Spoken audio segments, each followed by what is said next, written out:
Hello everyone, आप सभी का हमारी इस क्लास में स्वागत है। और आज की जो हमारी क्लास है वो है क्लास 5th। और आज हम क्लास 5th में हमारा परिवेश का पार्ट 3 पढ़ेंगे, जिसका नाम है गौरव पुरस्कार। ठीक है, तो सबसे पहले इस पार्ट को हम पढ़ेंगे, उसके बाद इसके प्रश्न उत्तर और जो भी इसका एक्सरसाइज वर्क होगा वो सभी आज हम करेंगे। ठीक है, तो सबसे पहले हम और आप मिलकर इस पार्ट को पढ़ते हैं, समझते हैं, चर्चा करते हैं। पाठ पढ़ते हैं। दिसंबर माह के प्रथम सप्ताह में विद्यालय की वार्षिक खेलकूद प्रतियोगिता का आयोजन किया गया। हमारे विद्यालय में खेलकूद की प्रतियोगिता जो होती है वो ज़्यादातर दिसंबर के महीने में ही होती है। प्रत्येक कक्षा के बालक बालिकाओं ने अपने अपने मनपसंद खेलों में भाग लिया। खेलकूद के अंतिम दिन समापन समारोह का मतलब जब इनाम बंटते हैं तो उसे कहते हैं समापन समारोह में पुरस्कार वितरण का कार्यक्रम चल रहा था। खेलकूद के साथ ही विद्यालय की अन्य गतिविधियों में उत्कृष्ट का मतलब होता है अच्छा, शानदार प्रदर्शन के लिए गौरव पुरस्कार प्राप्त करने वाले बच्चों के नाम की घोषणा होने वाली थी। हर बार की तरह इस बार भी साधमा के नाम की चर्चा थी। गौरव पुरस्कार उसे मिलता है जो खेलों में बहुत अच्छा प्रदर्शन करता है, सभी तरह के खेलों में। तो हर बार कौन जीतती थी? साधमा। तो इस बार भी उसी के नाम की चर्चा थी कि शायद साधमा ही जीतेगी। अब आगे बढ़ते हैं। मंच पर प्रधान अध्यापक ने मुख्य अतिथि को पुरस्कार पाने वाले बच्चे का नाम लिखा कागज दिया और माइक पर उसका नाम बताने का अनुरोध किया। मुख्य अतिथि माइक के पास खड़े हुए। बच्चों में सुगबुगाहट होने लगी कि किसका नाम बुलाया जाएगा। तभी माइक पर मुख्य अतिथि कहते हैं जो चीफ गेस्ट हमारे स्कूल में आते हैं, ठीक है, ने मधु के नाम की घोषणा की। यानी कि इस बार गौरव पुरस्कार किसे मिला? साधमा को नहीं मिला, किसे मिला? मधु को मिला। तालियों की गड़गड़ाहट के बीच मधु ने मुख्य अतिथि से पुरस्कार ग्रहण किया। साधमा को अपने पुरस्कार का मतलब होता है इनाम। साधमा को अपने नाम की घोषणा का इंतजार था, किंतु मधु के नाम की घोषणा के बाद उसका मन उदास हो गया। मधु के साथियों ने खुशी से मधु को चारों तरफ से बधाई देने के लिए घेर लिया। साधमा उन्हें दूर से ही देखकर दुखी हो रही थी। आगे बढ़ते हैं। कार्यक्रम समाप्त होने के पहले ही साधमा बुझे मन से घर पहुंची और माँ की गोद में सिर रखकर सुबकते हुए सारी बात बताई। माँ ने साधमा को अपने पास बिठाया और बोली, इसमें दुखी होने की कोई बात नहीं है। हर बार एक ही व्यक्ति जीते ये जरूरी नहीं है। आप अपने स्कूल में कोई खेल खेलते हो तो हर बार ये थोड़ी होता है कि एक ही बच्चा खेल जीतता है। कभी कोई जीत सकता है, कभी कोई जीत सकता है। अपने अपने प्रदर्शन के आधार पर व्यक्ति जीतता है या हारता है। तो साधमा की माँ उसे समझाती है कि हारने से कुछ नहीं होता है, जरूरी नहीं है कि हर बार तुम ही जीतोगी।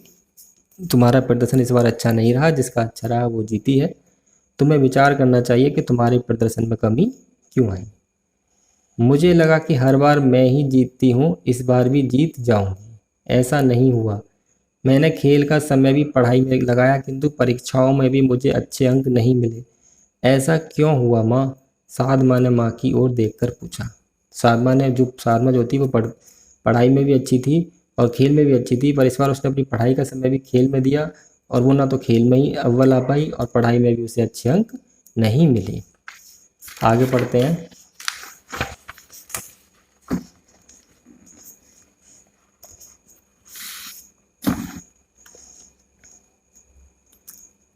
शरीर स्वस्थ होता है तो मस्तिष्क भी स्वस्थ रहता है। हमारा जो शरीर है और जो मस्तिष्क है, जो हमारा मस्तिष्क है वो हमारे शरीर के हर भाग से जुड़ा होता है। अगर हमारे शरीर के किसी भी अंग में दर्द होता है तो वो सबसे पहले मस्तिष्क को सूचना पहुंचाता है, उसके बाद हमें पता चलता है कि हाँ हमारे वहाँ दर्द हो रहा है। तो अगर हमारा शरीर स्वस्थ है तो हमारा मस्तिष्क भी ऑटोमेटिक स्वस्थ ही रहता है। शरीर को स्वस्थ रखने के लिए खेल और व्यायाम की आवश्यकता होती है। व्यायाम का मतलब होता है कसरत। पढ़ाई के साथ साथ खेल कूद मनुष्य के सर्वांगीण विकास में सहायक होते हैं, माँ ने साधमा को बताया। तो माँ ने बताया कि पढ़ाई के साथ साथ तुम्हें खेल कूद भी करना चाहिए, पर ये नहीं है कि या तो खेलते ही रहो या पढ़ते ही रहो। पढ़ो भी और खेलो भी, और यही इस पाठ में बताया गया है। लेकिन माँ, हम हाथ पैर द्वारा खेलते हैं, इसका मस्तिष्क के स्वास्थ्य पर कैसे प्रभाव पड़ सकता है?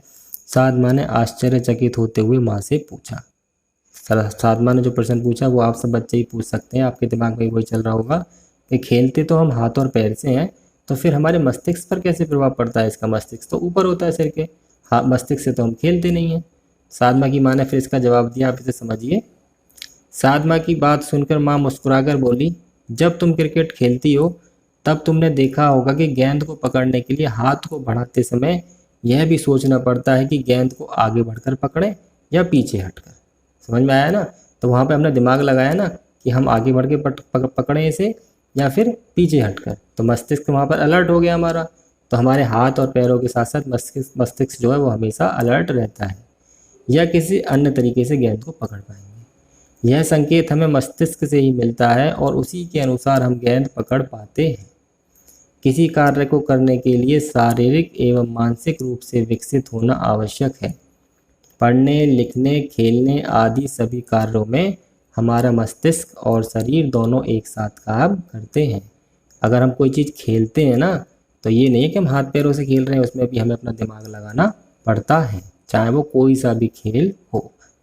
माँ की बात सुनकर साधमा समझ गई थी कि पढ़ाई के साथ साथ खेलों का अभ्यास हमारे शरीर और मस्तिष्क के विकास में सहायक होते हैं। चर्चा कीजिए। अब आप ये चर्चा करिए अपने विद्यालय में। क्या आप विद्यालय में खेल के घंटे में खेलते हैं?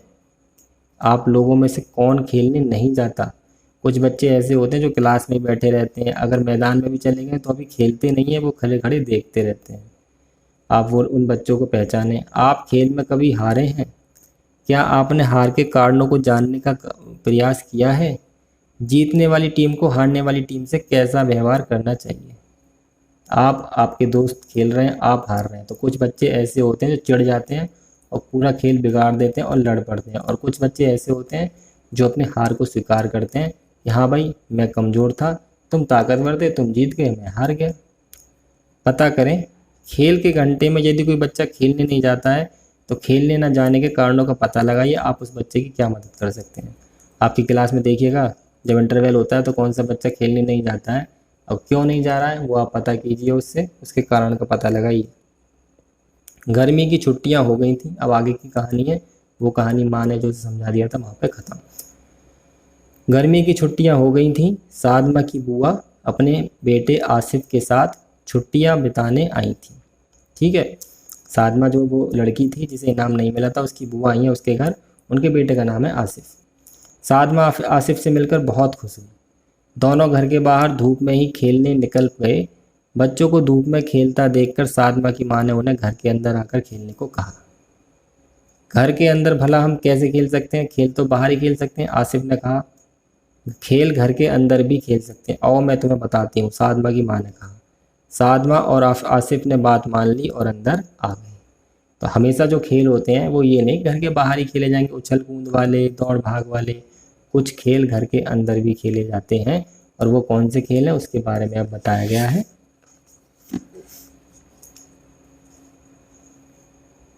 घर के अंदर माँ ने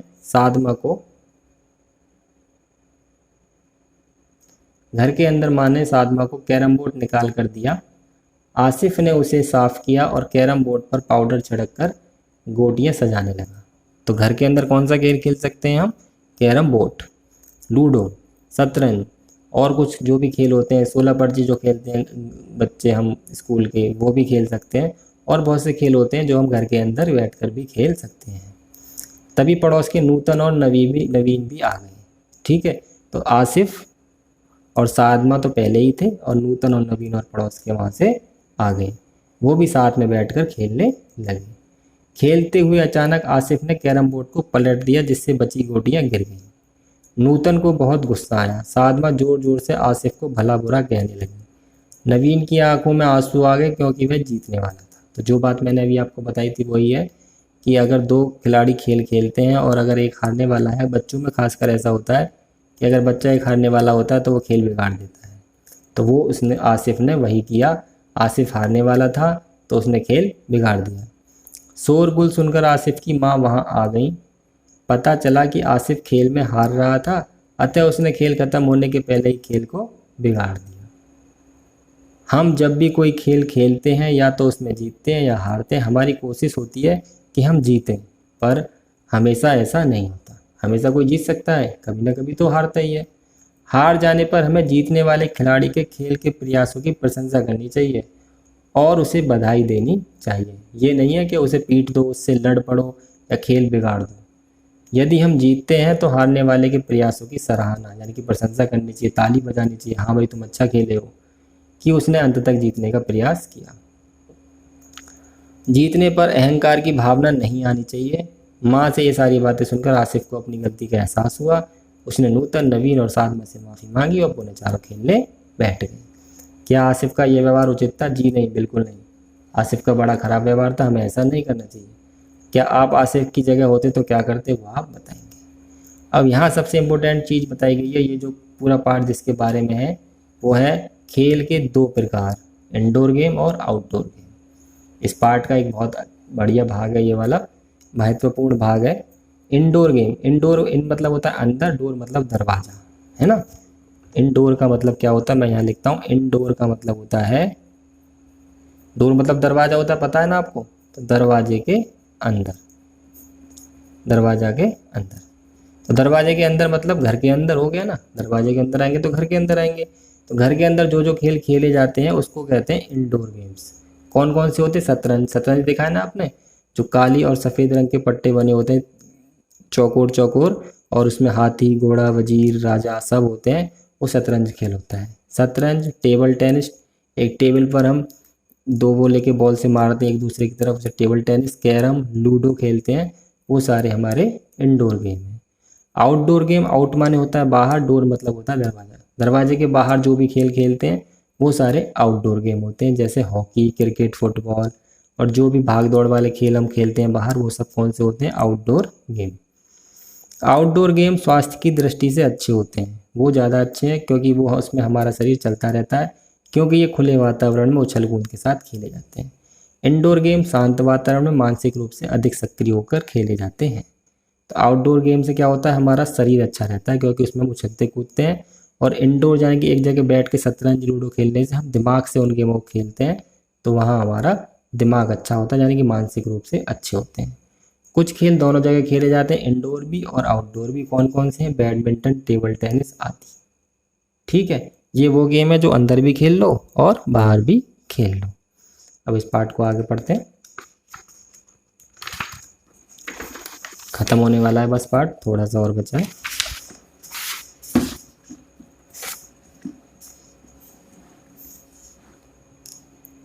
आगे है, चर्चा करिए आप अपने घर के अंदर कौन कौन से खेल खेलते हैं, वो आप देखिए। आपको खेलना क्यों अच्छा लगता है? घर के बाहर खेले जाने वाला आपका प्रिय खेल कौन सा है? ज़्यादातर बच्चों को क्रिकेट पसंद होता है, घर के बाहर खेला जाने वाला, और घर के अंदर ज़्यादातर बच्चे लूडो या कैरम बोर्ड ही खेलते हैं। मिलकर ऐसे खेलें। सभी खेलों के अपने विशिष्ट नियम होते हैं, सब खेलों के अपने अपने नियम होते हैं। क्रिकेट के अलग हैं, कुश्ती के अलग हैं, वॉलीबॉल के अलग हैं। हमें खेल नियमों एवं विधियों के अनुसार खेलना चाहिए। खेल मनुष्य को अच्छा स्वास्थ्य प्रदान करते हैं, साथ ही खेल भावना से खेले गए खेल लोगों में पारस्परिक सौहार्द एवं टीम भावना जागृत करते हैं। आइए जानें, कोई भी खेल लड़के और लड़कियों में बटे नहीं होते। ऐसा कोई सा भी खेल नहीं बचा है अब जो या तो लड़कियां ही खेल सकती हैं, लड़के। सारे खेल जो हैं वो लड़कियां भी खेलती हैं और लड़के भी खेलते हैं। सभी प्रकार के खेल लड़कों के साथ साथ लड़कियां भी खेल सकती हैं।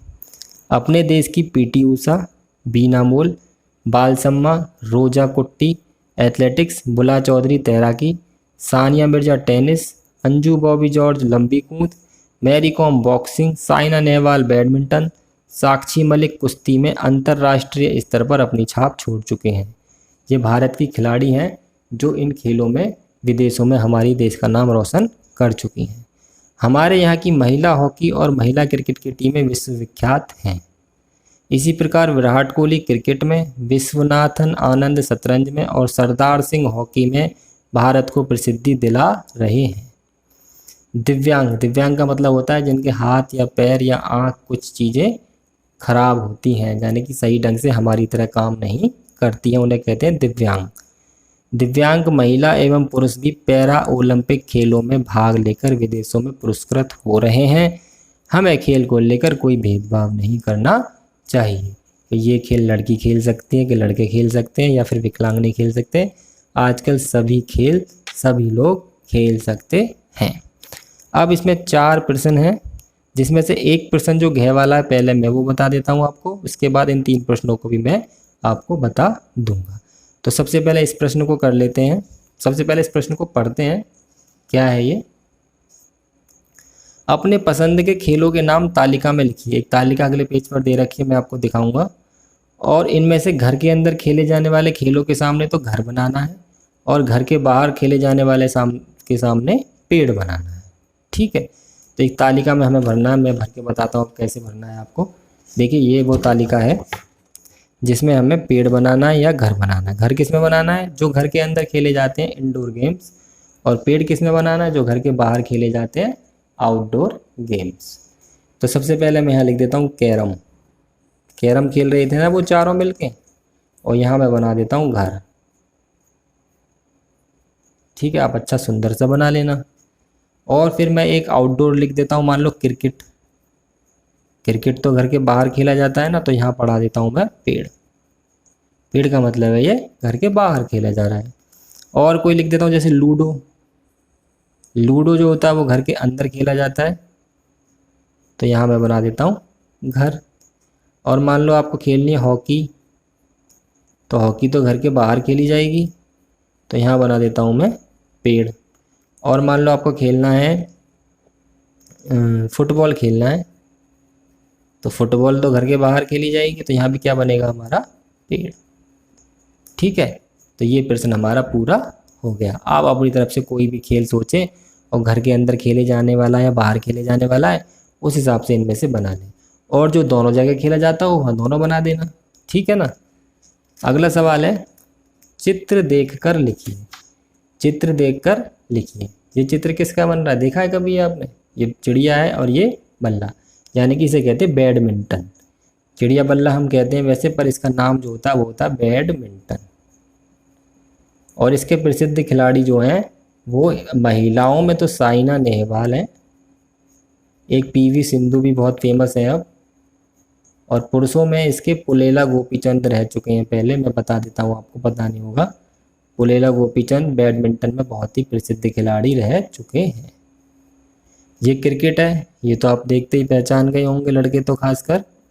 क्रिकेट में विराट कोहली फेमस है, और विराट कोहली से पहले सबसे फेमस कौन थे? कपिल देव, सचिन तेंदुलकर। सचिन तेंदुलकर का नाम तो सभी ने सुना होगा, सचिन। ठीक है, और भी बहुत से हैं, मैं 2 लिख देता हूँ। ये है वो शतरंज जो मैं कह रहा था आपसे, जिसमें काली और सफ़ेद बने होते हैं चौकोर, और ये हाथी घोड़े सब होते हैं दोनों तरफ, इसे कहते हैं शतरंज। और इसके जो फेमस खिलाड़ी हैं वो हैं विश्वनाथन आनंद। इसमें बहुत दिमाग लगाने की जरूरत पड़ती है। विश्वनाथन आनंद। ये हमारा मानसिक रूप से स्वस्थ रखने के लिए सबसे अच्छा खेल है शतरंज। इसमें एक जगह बैठ के केवल दिमाग से खेलना है, हाथ पैर नहीं चलाना, केवल दिमाग चलाना है। ये हमारी हॉकी है, और हॉकी में हमारे जो ध्यानचंद एक खिलाड़ी थे जिन्हें हॉकी का जादूगर कहा जाता था, ध्यानचंद। इसके बाद वर्तमान में है सरदार सिंह, जो किताब में भी लिख रखा है। ध्यानचंद को क्या कहते हैं? हॉकी का जादूगर। ठीक है, ये हॉकी के जादूगर के नाम से प्रसिद्ध थे, भारत के खिलाड़ी थे ये ध्यानचंद। अब आगे के सवालों को करते हैं। आगे का प्रश्न है हमारे, रिक्त स्थान है, उसके बाद मिलान है। तो रिक्त स्थान क्या कहता है? शतरंज खाली स्थान गेम है। शतरंज कैसा गेम है हमारा? इंडोर गेम है, घर के अंदर खेला जाता है, तो इसमें आ जाएगा इंडोर। खेल से मनुष्य का स्वास्थ्य कैसा रहता है? अच्छा रहता है। खेल खेलते हैं तो स्वास्थ्य अच्छा रहता है। इंडोर और आउटडोर गेम खेल खेल सकते हैं। कौन खेल सकते हैं इंडोर और आउटडोर? कौन कौन से खेल होते हैं? एक तो होता है बैडमिंटन, यहाँ लिख देता हूँ, वहाँ जगह नहीं है। और एक होता है टेबल टेनिस। टेबल टेनिस, ये 2 खेल ऐसे हैं जो इंडोर भी हैं आउटडोर भी हैं, और भी हैं एक आध, आप इन दोनों को लिख दीजिए। फुटबॉल खाली स्थान गेम है। फुटबॉल कैसा गेम है? आउटडोर गेम है। ठीक है जी, 4 खाली स्थान हो गए। अब इनको करते हैं मिलान को। ये है 4 खिलाड़ी और ये है 4 खेल। ये खिलाड़ी आपको किताब में पीछे मैंने पढ़ा दिए हैं। महेश भूपति कौन से खेल से हैं? ये है टेनिस से। सचिन तेंदुलकर मैंने अभी आपको बताया था किससे है? क्रिकेट से। मैरी कॉम मुक्केबाजी से हैं और बुला चौधरी हैं तैराकी से। ये आप याद कर लीजिएगा, आपको ज़रूरत पड़ेगी। अगला है प्रोजेक्ट वर्क है ये आपके लिए। निम्नलिखित ट्रॉफी, जब कोई खेल होता है ना तो उसकी ट्रॉफी का नाम रखा जाता है। जैसे कोई क्रिकेट टूर्नामेंट हो रहा है तो उसका नाम रख देंगे कुछ, अगर कोई टेनिस का टूर्नामेंट हो रहा है तो उसका नाम रख देंगे कि अगर जीतेगा तो उसे ये वाली ट्रॉफी मिल जाएगी। तो ऐसे यहाँ पर 4 ट्रॉफियों के नाम दे रखे हैं। आपको क्या करना है, अपनी उत्तर पुस्तिका में ये ट्रॉफी जिससे संबंधित है उसका चित्र चिपकाना है। जैसे रणजी ट्रॉफी होती है क्रिकेट से संबंधित, तो यहाँ पर बैट और बॉल का चित्र आपको चिपकाना है अपनी कॉपी पर। संतोष ट्रॉफी है हमारी फुटबॉल से, तो इसमें फुटबॉल का चित्र चिपकाना है। डेविस कप है टेनिस से, तो इसमें टेनिस वाले खेल का चित्र चिपकाना है। और आगा खां ट्रॉफी है हॉकी से, तो इसमें हॉकी का चित्र इसके आगे आगे कॉपी में लिख के चिपकाना, क्योंकि यहाँ तो चित्र चिपकाने की जगह है नहीं। अगला है अपने मनपसंद खेल के बारे में लिखिए, उस खेल के नियम क्या है और आपको खेल क्यों पसंद है। आपको जो भी खेल पसंद हो उसके बारे में ये 2 लिख देना, ठीक है। अब हम आते हैं इसके प्रश्न उत्तरों पे। ये इसके 3 प्रश्न उत्तर हैं। पहला प्रश्न पढ़ते हैं, फिर इसका उत्तर देखेंगे जो मैंने लिखा है। मानसिक विकास के लिए शारीरिक स्वास्थ्य क्यों आवश्यक है? पहला प्रश्न ये है, इसका उत्तर पढ़ेंगे अभी। कैरम बोर्ड खेलते समय आसिफ की जगह आप होते तो क्या करते? ये मैंने आपको जब भी बता दिया था क्या करना है। और शारीरिक स्वास्थ्य के लिए आप अपनी दिनचर्या में किस क्रिया को शामिल करेंगे और क्यों? इसके लिए कौन सा नियम निर्धारित करेंगे? तो सबसे पहले हम पहला प्रश्न पढ़ लेते हैं। मैं इसे वीडियो को थोड़ा छोटा कर देता हूँ। पहला प्रश्न है मानसिक विकास के लिए शारीरिक स्वास्थ्य क्यों आवश्यक है? तो पढ़ते हैं इसे। मस्तिष्क हमारे शरीर की क्रियाओं पर नियंत्रण रखता है। हम अगर ये हाथ हिला रहे हैं, अगर मैं ये हाथ हिला रहा हूँ तो समझ लीजिए मस्तिष्क का इस पर नियंत्रण है, जब ही मैं हिला पा रहा हूँ। इसलिए जब शरीर स्वस्थ रहता है तो मस्तिष्क भी स्वस्थ रहता है। अगर हमारा मस्तिष्क स्वस्थ है तो शरीर स्वस्थ है, अगर शरीर स्वस्थ है तो मस्तिष्क स्वस्थ है। अगला है कैरम बोर्ड खेलते समय आसिफ की जगह आप होते तो क्या करते? यदि मैं आसिफ की जगह होता तो अपनी हार को स्वीकार करता और अगली बार जीतने का प्रयास करता। आप सभी बच्चों के अंदर यही भावना होनी चाहिए। अगर आप कभी खेल में हार जाओ तो अपनी हार को स्वीकार करो और अगली बार जीतने का प्रयास करो। अगला प्रश्न है शारीरिक स्वास्थ्य के लिए आप अपनी दिनचर्या में किस क्रिया को शामिल करेंगे और क्यों, और कौन सा समय देंगे? अगर आपको अपना स्वास्थ्य अच्छा रखना है तो आप कब खेलेंगे, कब पढ़ेंगे, कब क्या करेंगे, उसके लिए मैंने ये लिखी हैं 3 चीज़ें। आप इन्हें अपनाएंगे तो आप स्वस्थ भी रहेंगे और आप पढ़ाई भी अच्छी कर पाएंगे। देखो, सुबह उठते ही हमें योग एवं आसन करना चाहिए। क्यों करना चाहिए? क्योंकि इससे शरीर के आंतरिक अंगों को स्वस्थ रखने के लिए करना चाहिए। हमारे अंदर के जो अंग हैं, दिल है, फेफड़े हैं, किडनी है, वो सब कब स्वस्थ रहते हैं? जब हम योग और आसन करते हैं। फिर उसके बाद हम स्कूल जाएंगे, पढ़ाई करेंगे, स्कूल से आने के बाद भी पढ़ाई करेंगे, और शाम को जब होगी तो हमें आउटडोर गेम खेलने चाहिए, क्योंकि खुले वातावरण के कारण शारीरिक स्वास्थ्य के लिए अच्छे हैं। हम स्कूल में भी अंदर रहते हैं, फिर घर में आके भी अंदर रहेंगे, तो शाम को हमें बाहर जाके खेल खेलने ज़रूरी है। फिर जब छुट्टी होती है हमारी तो हम स्कूल नहीं जाते हैं, तो उस टाइम हम छुट्टी में दोपहर में इंडोर गेम खेल सकते हैं, क्योंकि दोपहर में कभी बाहर नहीं जाना चाहिए, क्योंकि धूप भी हानिकारक होती है। क्योंकि इंडोर गेम्स क्यों खेलने चाहिए? क्योंकि वे मानसिक स्वास्थ्य के लिए अच्छे हैं, उनमें दिमाग लगाना पड़ता है, जिससे कि हमारा मानसिक स्वास्थ्य अच्छा होता है। तो ये 3 प्रश्न थे, ये मैंने बता दिए। एक प्रश्न ये है, आप इसे उतार लेना, और बाकी के 2 प्रश्न ये हैं, इन्हें भी आप अपनी कॉपी पर उतार लेना, समझ लेना, याद कर लेना। तो ये पार्ट 3 है आपका हमारा परिवेश का ख़त्म हो गया है। अगर आपको हमारा पढ़ाना अच्छा लगता है तो हमारे चैनल को सब्सक्राइब कर लें, बेल आइकन को दबा लें। आज की वीडियो यहीं ख़त्म होती है। धन्यवाद।